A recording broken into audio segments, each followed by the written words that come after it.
Well, Texas hockey fans, that game kind of sucked. Not fun in Madison Square Garden. The Rangers-Stars game goes to overtime. Stars drop it.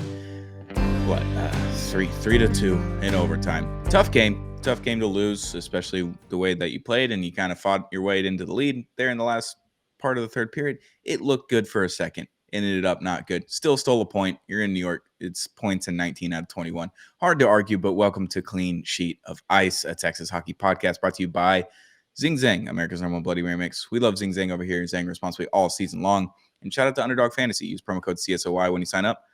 Play your first $5, get $100 in bonus entries. Today, we're going to do a giveaway. We're going to recap the Rangers game. We got a little subscription talk. We got to talk about the YouTube because I saw some numbers today when I was looking at them. We're going to talk about that. Talk about Liam Bichsel out 6 to 8 weeks with an injury. And we're going to do preview and predictions for the New Jersey game. I'm your host, Stone Strankman, joined always by Dom Garcia. How we doing, bud? Boy, I've seen better days. With that being said, like as weird and as awkward as that game was, again, to not play well and grab a point is pretty absurd. There's not many teams in this league. I would say there's 2 teams in this league that could do that, and the Dallas Stars are one of those 2 teams. Yeah, they just keep finding a way to get points. 19 out of 21 games, they've had a point, which is a good thing. Obviously, you'd like to win a few more of these that go to overtime.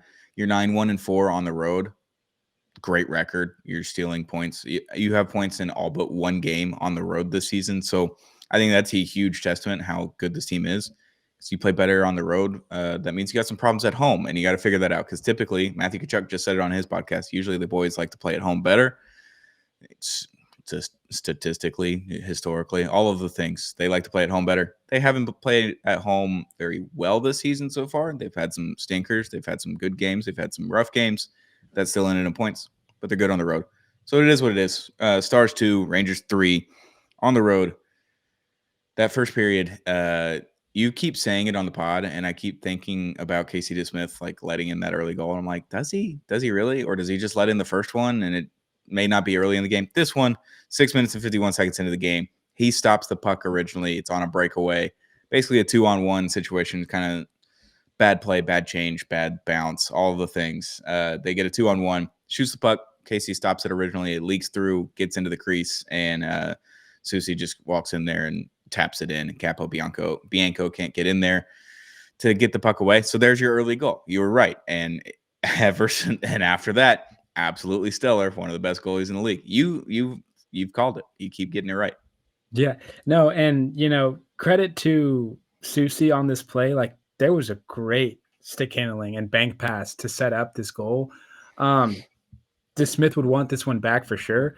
But like all in all, like there were times early in the game, particularly like New York did a really good job of stepping on Dallas's toes in our defensive zone. And, you do that enough times, it doesn't matter who you are, like you're going to get tough shots. And yeah, it's like it's just the formula. Like Canes only has chicken fingers. DeSmith has these games where he'll give up that first one and then just turn into a brick wall the rest of the way. It's insane. Casey was incredible tonight. 40 saves on 43 shots. Obviously, he deserved to get that win. He played out of his mind. Shesterkin on the other end, he played really well as well. Yeah, he did. Had some great A chances from the Stars that he stopped as well. But Casey, that whole last 10 minutes was incredible. We're going to get to that and more on this episode. But before we get to Capo Bianco's goal, Tyler Seguin goes down with an injury. Not sure if it's a knee, not sure if it's an ankle. It's lower body for sure. He put more pressure on his skate than Liam did the other night, but it absolutely sucks to see Tyler Seguin go out with an injury like that because he just falls back into his knee. So we don't know if it's knee. We don't know if it's ankle. We'll learn more tonight. We're recording this right after the game, by the way. It's 9 p.m. So sorry if we sound a little bit groggy. This is our bedtime. We like to get to sleep around this time anyway, but Seguin goes down with the injury. Looks like it's a knee. Could be an ankle. Put some pressure on it. Goes down the tunnel. Is questionable to return for the rest of the game. I hate to see it because he's just been hurt for the last 5 years. And he finally was healthy this year and was looking incredible. And yet he's hurt again. And I don't know if it's day to day or week to week or if it's month to month. I have no idea right now. This is just post game. We're not going to learn anything until tomorrow at the earliest, but I would assume Thursday is when we're kind of get a real update on Seguin. Yeah, and he was just settling into, like, the new style of play for Tyler, like, he was looking really good the past 5 games. It happened early, like, I think it was, like, 2 minutes into the game, and, I sent the clip to, the gym that I train at. We have a head trainer, and I sent a clip to him because we have a fighter in our gym that has a knee injury, and so he's kind of dealing with the rehab of it now, and I sent the clip to him, and his response was, I'm going to read it to you. He goes, "That was a very scary incident for number 91. Both the ankle and knee got flexed to the point of contact in a lateral direction. Both feet leave the ice as the weight of the Rangers defenseman pins the right leg above the kneecap. Based off of number 91's reaction, he had an immediate discomfort, and there's concern on that knee, but the way the weight was shifted to the ankle also has me worried. I'm thinking if he left the ice on his own power, even with assistance, that ankle took a lot more force than the knee." So we don't know. For this to happen back to back, Bischel and Seguin, it's pretty rough. But you know, God, this was just like you could see on that bench, everybody was kind of waiting to audible, but they didn't know how to audible, and it was just very awkward. Kind of, you come into a game, you're ready, you're prepared. You know Bischel's not out going to be there for a long time, and then you have this, thrown into your lap to start the game. So now you're down a player. Casey was not expected to play tonight. Yeah. He comes out there and does his thing. Like everything was just had the team distraught, and you just worry for Tyler because man, like he was looking really good in multiple pairings this season. Yeah, and I want to put a caveat out there for the listeners. Like, this doctor did not watch the play live. He watched a video of it, and that's his assessment of what the video looks like. He's not giving you an actual update on what Sagan's injury is. That's just kind of a best guesstimate based on a video that he was sent. So don't panic. Don't freak out. It could be better. It could be worse than what the doctor said. We just don't know yet. Obviously, if it's ankle, I feel like that's a little bit better than like knee. Obviously, we see Miro leave in January last year. He doesn't come back until May and was definitely not 100%. And he's much younger and much less injured than Tyler Seguin had been at that point. So, yeah, we're just going to take it day by day with Seguin. We're going to find out probably later this week. I would assume Thursday is when we're going to get the best update on Seguin. He's going to have to go get some imaging done. He's not at home. Like, he's in New York where his surgeon for his hips have been. So maybe he just goes and checks them out tomorrow. But yeah, tough injury. But moving on, Kyle Capobianco. I love him. I think I love him. And he's like, we talked to him the other night after the last home game, and he's just, or after the Mammoth game on Friday, Black Friday, he's just kind of appreciative and like grateful to be here. And you can kind of tell that in his press conference. And he's giving all the credit to the coaches and the guys in the locker room and letting him just be him and not having to play into a certain system or anything like that. Use your skating ability, use your shooting ability, play on the offensive side. Don't be afraid to do it. And it kind of worked out. He was playing back actually in this point, and the Rangers tried to clear the puck. It goes right to Capobianco, and he shoots it from basically the point all the way in. And great goal for him, unassisted. Obviously, it was assisted by a Rangers player, but Capobianco. I have a new tweet for that. Every time Capo scores, I'm going to tweet out the Inglorious Bastards clip, Buongiorno, that Brad Pitt does. Buongiorno. It's my favorite thing. I do that with my dad all the time. So that's what I'm going to do. I don't even know if Capo's Italian or not, but it just sounds Italian enough. And I'm going to keep tweeting that out. So shout out to Kyle. I like that guy. Yeah, and when you're looking for some juice on like those third and fourth lines, a goal that looks exactly like that is what you want, and it was what we got, and it's good to see it. Yeah, it's just a like nothing burger shot, really. He just kind of shoots it. There's a lot of traffic, and he's like, if this gets through, maybe I have a shot, but it's just mainly a shot to get it back into the muck and kind of create some chaos around the net and hope that another guy gets his stick on it. Just didn't work out that way. He got the goal anyway, so it doesn't really matter. And then the whole second period was slugfest. It was 12-11 in shots. Dallas had the advantage there, and no one scored. There was power play after power play, it felt like, for the Rangers. They had 5 power plays. Over the course of the game, the Stars had 2, didn't score any. The Rangers were much more physical. They were a little bit faster. They were great on the blue line tonight. It was hard to get into the offensive zone. It felt like a playoff matchup for them. They've been playing really well. I think they're 4-0-1 in their last 5 after going on a 4-game losing streak before that. So you take that in the second period, you get to the third period, and it's 1-1, and you're like, yeah, the Stars are going to win this game. That's just how it feels as a Stars fan right now. So when I said it sucked at the beginning of the podcast, I'm sorry. I'm just used to winning. I don't know how to lose anymore. It sucks. So that's a good problem to have, and I'm not trying to dog down on all the bad teams in the league. But Wyatt Johnston is if he doesn't make Team Canada, like do we take baseball bats to like Pete DeBoer and Jim Neal's knees because they're both on the deciding factor for this? Like, what do we have to do to get this guy on Team Canada? That play was insane. Blocks basically a pass at the blue red line. It takes it into the zone. It's 2-on-1. The defender decides to hit the L1 R1 from NHL and just go all the way to the ground, lays it all the way down. Wyatt does a little toe drag move, gets it across over to Mikko Rantanen, and one times it into the net. It's 2-1 Stars, and I'm like, yeah, this game's over. That's how it felt. But Wyatt Johnston, hell of a play. Mikko Rantanen, way to trail, way to be in the right spot. He obviously told Wyatt thank you immediately because that was just an incredible play by Wyatt. Dude, it was just filthy. And, it get like, I know he's young, man, but like how you could have Team World. You can't tell me there are 20 Canadian players better than Wyatt Johnston. It's just not true. I know I'm including the defenseman, but forwards, however you want to whittle it down, like whatever you're saying, like he's not sufficient in, like I guarantee you he's at least at a level of someone on that team. And this is the stuff he does every night. It's not like he'll bring it for a stretch of 2 or 3 games. Every single night he has some kind of dangle where you're just like, oh my gosh, man. Like this is unreal. Like this guy would be the best player on 90% of the teams in the league. It's so crazy that Edmonton was just like, we don't need this guy in the draft, or like any other goalie prospect, like the Middlestat or what Wallstat for Minnesota, the goalie that's just going on tears and celebrating in front of everybody like he won the biggest series in the world every game he wins. I love that, by the way. I love that Avalanche fans got in a tizzy about that last week. I tweeted about it, and everyone's coming at my throat again. And I hadn't tweeted about them in over a month. They found me. They found me quick. Avalanche fans, stop just searching your team name. It's kind of ridiculous at this point. But yeah, Wyatt is incredible. I think he's got 31 points now, 16 goals, 15 assists. Mikko's up to 11 goals now. It's been a while since we had a Mikko goal, so that was nice.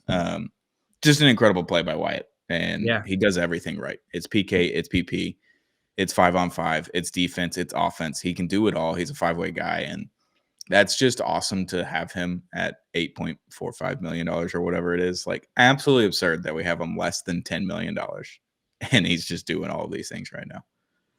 Hey, that's what you get when you run a tight ship like Jim Neal. Best contract in hockey. Do we officially transfer it over to Wyatt? Is it time? We haven't seen Dutchy a lot this season, so I feel bad taking it from him because it's not his fault. But it might be time. I think it is too. All right, Wyatt. Best contract in hockey. It'll consume everyone's timeline as soon as he starts scoring goals again. It might be tomorrow. You might just see a Wyatt Johnston best contract in hockey tweet. But then Rangers go 6-on-5. They go empty net. Stars are doing the exact same thing they've done all period. They had 18 shots on net, so they corrected it. It used to be 20 right before we started recording. And the Rangers had 18 shots on net in the third period. They were scrambling. They were getting shots. Casey DeSmith was playing out of his mind, and he makes a good save. The puck kind of bounces away from him, and while he's falling down, he's trying to get back up. Can't get back up in time. Kool-Aid, he scores. It's 2-2, and you're like, all right, go to overtime, whatever. If we get through overtime, go to shootout. I like our chances. We're really good in the shootout. But, yeah, that goal was tough for Casey because he'd been on his head the entire period. The Rangers had all the dangerous chances in the third period, and yeah, they only had 3 shots on net. There was just no pressure on the offensive end for that guy, and one of them was a goal. So, sucks, but tie game 2-2, about to head to third period. So, what can you do? Yeah, no, when you throw 40 shots at somebody who was not prepared to play until that probably morning, you can't ask for better play from Casey. And What's even worse about this is the 2 goals he lets in regulation. It's like goals, when he watches on tape, you're like, "Man, I was there. I was in the position as much as I could be." It's just, angle and too many jabs will knock you down, and it got him. I mean, credit to, like, I thought this was one of the better Rangers games I've seen from them all season. They've been Yes. kind of wavering, and they brought it tonight on just a weird Stars night.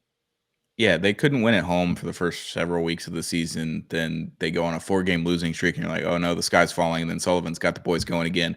I think they're 5-0-1 now in their last 6. So they've kind of turned it back on. They're getting shots, they're getting goals from guys that they haven't been. Obviously, Panarin has 20 assists already this season, so they're scoring a little bit more now. And Panarin's getting going. Zibanejad is doing things. Like, it is what it is. You go to overtime, you win the draw. You got Miro out there, Miko and Wyatt. I think we win the draw. And I'm just like, all right, just settle into it. Take your time. Make sure you get the quality shot on net. And this was something I asked you pre-show. I was like, every time we've gotten the draw and Miro Heiskanen has been able to get into the zone, I feel like he's rushed some things and we don't hold on to the puck. And I know holding on to the puck in overtime is kind of boring and it's safe and it's kind of stupid at the same time. But I like it. I would rather hold on to the puck for 30, 40 seconds and see if you can set up that shot with Miko and Wyatt, who have been incredible all game, and especially in that third period. You'd kind of like to see that, but Miro kind of rushes it. He gets in there. They try to send the pass. They get one shot attempt. It's not even on goal. And then the Rangers get the puck and they score 109 into the overtime period. It's Gavrikov that gets the game-winning goal. And it's another one. It's just like a leaky goal that I don't know if Casey probably didn't have a shot. It was off of a rebound. It was kind of an open net, but he's just got to be upset that that happened. Obviously, now it's 41 shots on goal. They keep correcting it. Stat checkers like, stop fucking doing this. It's so upsetting when I see that there's like 5 shots on goal and they've only counted 1 during the game. And then they go back and it's 3. And I'm like, you're still too short and just do it on time. I'm so upset about this. I'm going to keep tweeting about it. I can't help it. But Gavrikov gets the game-winning goal in overtime. Casey didn't deserve to have that loss. He played out of his mind. The Stars could not get out of their own end in the third period. Looked a little tired, looked a little injured now that you're missing 27 guys on a 20-man roster. So tough game, but you stole a point, and that's points in 19 out of 21. It's hard to complain from the top. I don't know what to do. Yeah, no, I mean, well, we talked about this before a show, but in that situation, in a night where Miro played, I think you said 27 minutes tonight, 28 and a half, I 28 think. and a Yeah. half. Like, you knew going in that all of our Ds had to step up, and it just as time on the ice. So you knew all of our legs were kind of get. I would have loved to sit on that puck a little bit and slow the game down because our offensive players are better than their offensive players. And yeah, he did kind of just he rushed, but he also took an angle that like just it was what it was. And once the puck was turned over, in my eyes, I was like, man, I don't see us winning this game. Yeah, and it keeps happening that way in overtime too. It's just Yeah. like if you can survive the overtime and get to a shootout, I feel pretty good about your chances. But I think they're 3-5 now in overtime shootout games this year. So not a great record, but we saw that in 22-23 where that team went to overtime every game. It was a disaster every time in overtime. It was like a minute and a half in, game was over. They lost every single time under the DeBoer system. So it's fine. You got a point. Didn't deserve a point. You gave up way too many shots. You're all hurt. Seguin gets hurt. It's hard to complain. It's just hard to complain when you keep stealing points when you don't deserve them. Yeah, and to further example how weird of a game this was, like there were guys that didn't get injured, but like play had to be stopped because like Steele took I think face right to the boards. Like Yeah. What is with boarding? I've seen over the last week since the Miko madness that we had back to back or in 2 games in 3 days, like the whole thing with Miko and the boarding calls and the misconducts and everything.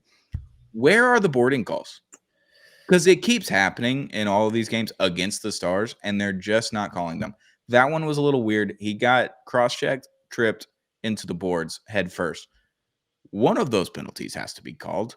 It doesn't have to be boarding necessarily, but there's been several over the last week that I've seen in person and on TV, and I'm just like, that feels a lot like boarding, and they're not calling it. So I don't know. Yeah, no, I mean, just so at Foxa, I think took a Yeah. shot in the game and wavered. Like with all the bad that happened, to kill that 4-minute major, like DeSmith, like I know he's gonna feel hot. He wanted this win, but killing that 4-minute major was huge, man. And it was mainly Casey. Yeah, He yeah, stood on his head those 4 minutes. They kept getting quality shot after quality shot. I know Sam Steele was upset. I also feel like the Stars should have been on the power play before that call or before that play even happens, because I think Miko gets tripped up, slew-footed a little bit, and he's kind of looking around. Sam's looking around. He's like, where's the whistle? What are we doing here? And then he turns around, stick goes up right into the face, and it creates some blood. So what can you do? But hell of a job from Casey tonight. 41 shots on net, and he saved all but 3. Can't blame him for the loss. I don't really want to blame the defense, because I don't think the defense was like horrible. It was all just like not lazy plays, but miscalculated plays in the offensive zone that kind of led to 2-on-1s, 3-on-2s, that kind of stuff, and created a lot more pressure. But Casey stood on his head. I thought the defense was fine. The offense was a little bit lacking. They couldn't get in the zone, but that was credit to the Rangers. Rangers played a good game. yeah, So yeah. No, like the Rangers just kept us at us. Once we got out of sync, when Tyler goes down, the Rangers made sure we didn't catch any momentum. And when that Miko goal went in, I thought we were going to catch momentum. I thought it was over after that. I was like, they may just shut it down. We may get an empty netter. I might get my prediction right. I called 3-1. I was like, Otter's going to stand on his head. Otter didn't even play. So it's all out of whack before this game started. But I would assume we see Otter tomorrow. We're going to talk about that in a minute. But before we get to that, Dom, we have some big news, big show news. We did it. We're over 100 subscribers now on Clean Sheet Advice on our YouTube channel. Thank you for everyone to subscribe to this new channel. I know we moved it over from our old one over to a brand new channel. The audio podcast platforms are all still the same, but new YouTube channel, all Texas hockey, all Clean Sheet Advice stuff.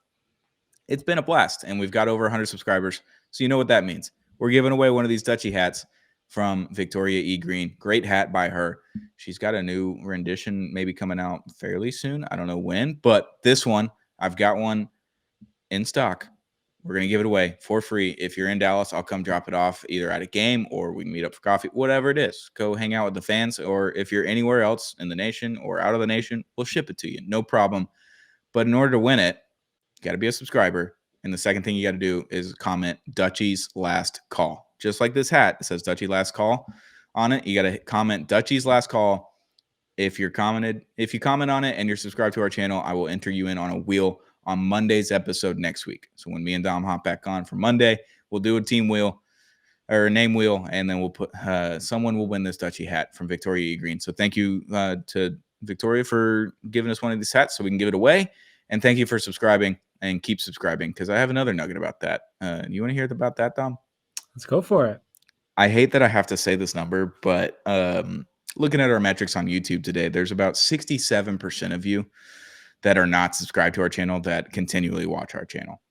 And I hate that I said that number, but it is what it is. It's 67% of you are not subscribed to the channel. It's free. You don't even have to turn the notification bell on. Hit that subscribe button on YouTube. Watch us there. And if you're not a YouTube person, we've got audio. Obviously, if you're listening to this, you're obviously already listening on audio. So I don't have to tell you much, but hit that subscribe button there as well. 67% of you are not subscribed. It's true. I have a screenshot of it. I'll show it like right there. I don't know. I'll find out how to do that, because I don't know if I pointed the right direction. But 67% of you are not subscribed. So hit that subscribe button. It's not going to cost you anything. And you might win stuff. Yeah, and trust me, we will be doing plenty of giveaways, and you're going to want to be included. Yeah, and we're going to do happy hours together. We're going to do all kinds of stuff. There's going to be more giveaways. There's going to be more stuff in the future. And coming New Year's, we're going to have some more content, more stuff coming your way. Maybe a live show later in the season. Who's to say? Somewhere in Dallas. It'll be fun. But hit that subscribe button if you haven't already. Comment Dutchie's last call on this YouTube video on our YouTube, and you got to be subscribed to enter to win this hat. We'll give it away on Monday. So you got plenty of time to come to this episode and comment that. So hit that subscribe button, comment Dutchie's last call to win one of these hats. Next piece of news, Liam Bichel, we learned, I think today is when I was listening to Mhm. goalie talk from Mike Heika's recording that he sent to the media members because he gets to travel to all the games. He's very special, and they like him very much, and they just keep taking him. They just take Mike everywhere. Leon Bichel out 6 to 8 weeks, and it was the exact same injury as Nils Lundqvist, so same timeline. Probably was going to require surgery. I hate to see that because it's Leon's ankle, I think. And now we learned that it was Nils's ankle. So now we got a little bit more clarity, I think. And they both have had surgery. So Nils, I would assume, is going to be back sometime later in December. Leon will be back probably late January, early February. He might not be back before the Olympic break. So don't panic if he's not here before the Olympics. Yeah, and that's the saving grace in this is we have an Olympic break. So we're gonna have a little bit of extra time to let that injury heal. From everything that I've seen, at least from Dallas media, is Nils has looked on track, which is great. And so I think that's gonna bode well for when Leon gets onto his recovery here, because everyone in the Stars medical staff knows what that recovery is gonna look like. So yeah, it sucks, man. That crowd was silent when it happened, just we didn't know, but, um, no, it's with the way they played tonight, and, I think we have the guys that will have to eat those minutes, and luckily we have them because it's gonna take a while to get back into that sync. Yeah, and I think you could throw Leon on LTIR to grab that cap space right now. Obviously, you have Dutchy on LTIR. I think you have Nils on LTIR, so you have their money already. Okay. You brought Jamie up, so he's up. I don't know if so. Dutchy's like what 4.5. Nils is a little over 1 million. Yep. Leon's just under 1 million. So you've got a little bit of cap room to wiggle in, and you could just call up Trey Taylor. Probably is who I would assume is going to be called up. I thought he played really well in the preseason. Obviously, he's behind Petro. I thought Petro earned his spot. I think Nils has earned their spot. So it was kind of your 8th or 9th guy.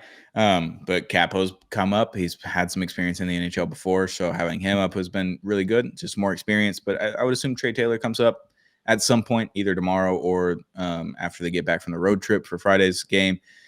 We'll have to find out. We'll have to see. They're going to have to call somebody up because they can't play these same 6 guys every single night for the next, I don't know, 4 weeks maybe, because I Yeah. would assume Nils is going to be back later this month, and it's probably going to be a lot later in this month because they say he's still a ways away, which probably means by the end of the month. Yeah, no, and, hopefully Harley's still on a great schedule, we don't know yet, but, whenever these guys have to step in, like Lyubushkin has done his thing when he's come back, and that's just a credit to our coaching staff and them having a connection and a flow together.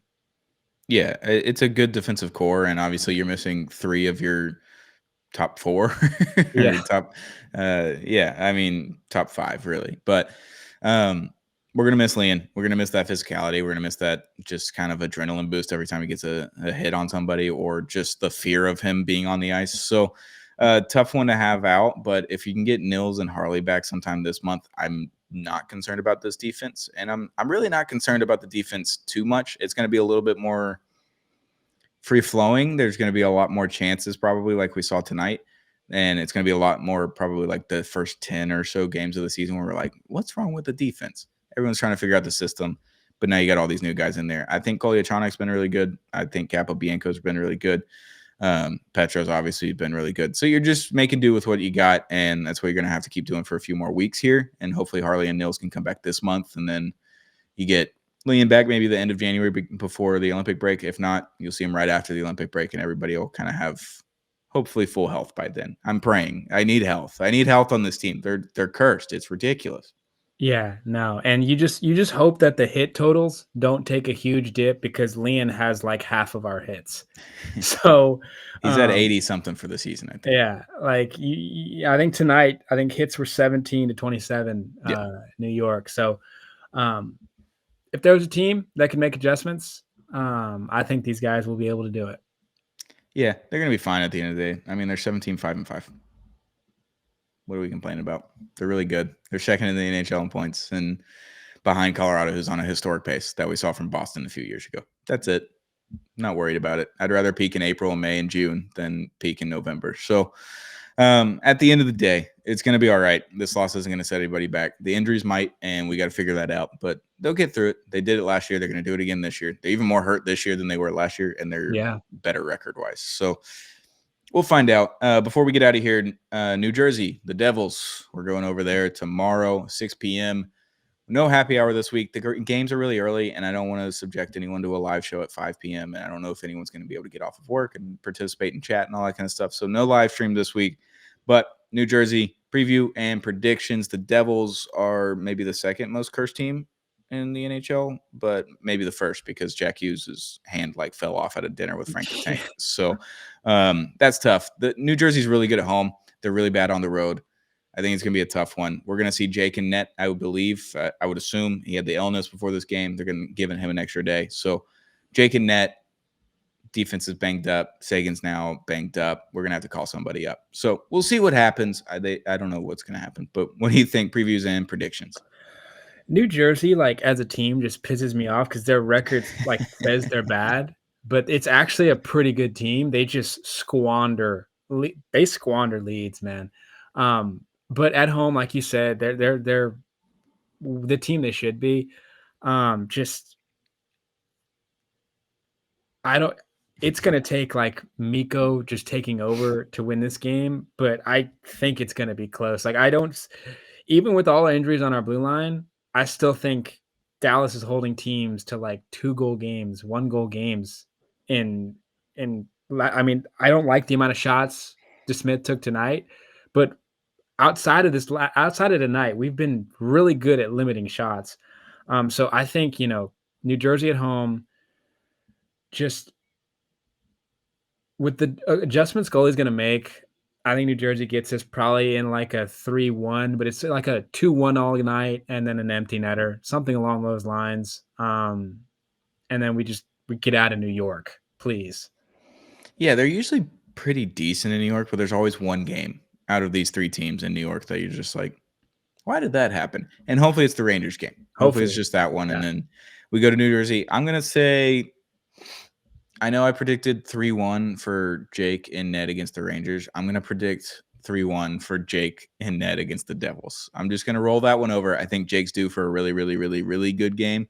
And I don't know, just kind of knocking New Jersey off at home, where they're a really good home team. I think they're 9-1-2 at home or something like that. They win a lot at home. They're 7-7 on the road. So knocking off a good team at home, I think is going to give the boys a little bit extra juice coming in there and trying to get that win. Obviously, without Seguin, without Bischel, without Dutchy, without everybody else on the roster, it's them against the world. It's kind of how they're playing. And even though they have 3 of the best players in the world right now, in Robo Wyatt and Mikko Rantanen, so I'm going to go 3-1 Stars. I think they get those 3 goals before the Rangers did tonight. So I think they get the 3. I think New Jersey sneaks one in probably early, and then we call it a day.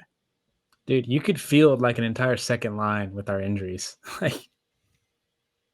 Yeah, I mean, Dutchy and Segi last year, on one of the best lines in hockey before Seguin got hurt. And so now you're missing those 2 guys. You miss Jamie for over a month. You missed Oscar Beck. You missed Rope Hens at some point. Now Ilya Labushkin, he just came back, but now you're missing Harley, Nils Lundqvist, now Liam Bischel. Every single person has gone down at some point. It's just frustrating, and I can't have it happen to Wyatt. I don't think Wyatt's missed. I'm not going to say it. I think if Wyatt gets hurt, I'm gonna die. It's what's gonna happen. That's what's gonna happen. So now, the NBA has had a huge hit this season of injuries. Yeah. And it's not just Dallas. Every team has had one. It's just Dallas has had 6 of them already. And it's annoying. And we sound super frustrated as Stars fans, but also we're second in the entire league in points. So it's what can you do? What can you do? Can't complain. Keep getting points. Keep grinding them out, even through the injuries, even through the lack of scoring, even through frustrating games like it was tonight. They keep grinding out points. It's hard to argue with that. So this is a really good team. We're not worried about it. We're moving on to New Jersey. We'll be back on Thursday. Me and Savannah are going to record on Thursday. We're going to upload it on Friday. So if any news comes out on Thursday afternoon, we won't have it because we're recording Thursday morning. So you're going to have to deal with that. Me and Savannah will be back on Friday's episode. Make sure to comment Dutchy's last call to win one of these hats by Victoria E. Green. The Dutchy hats are incredible. Great fit, great design, great quality as well. It's a quality hat. So if you want to win one of these, comment Dutchie's last call on this episode. You have until next Monday to win it. We're going to give it away on Monday's episode next week. Hit that subscribe button if you haven't already. There's 67% of you that aren't subscribed. So subscribe now. Just do it. It's free. It doesn't cost you anything. It doesn't harm you. You don't even have to turn the notification bell on. Just do it. Subscribe. Stars are going to be fine. 19 out of 21 in points. I don't have anything else to say about this game. We're going to get out of here. Thank you to our sponsor, Zing Zang. America's #1 Bloody Mary makes Zang responsibly all season long. And shout out to Underdog Fantasy. Use promo code CSOY. When you sign up, play your first $5, get $100 in bonus entries. Thank you for sponsoring this episode. Thank you for tuning in. Thank you for all the subscriptions. We're over 100. We really appreciate it. It's been a blast growing this channel over the last 3 weeks now. I think tomorrow is 3 weeks since we started using this channel. So thank you for tuning in. And we'll be back on Friday with another episode of Clean Sheet of Ice, Texas Hockey Podcast.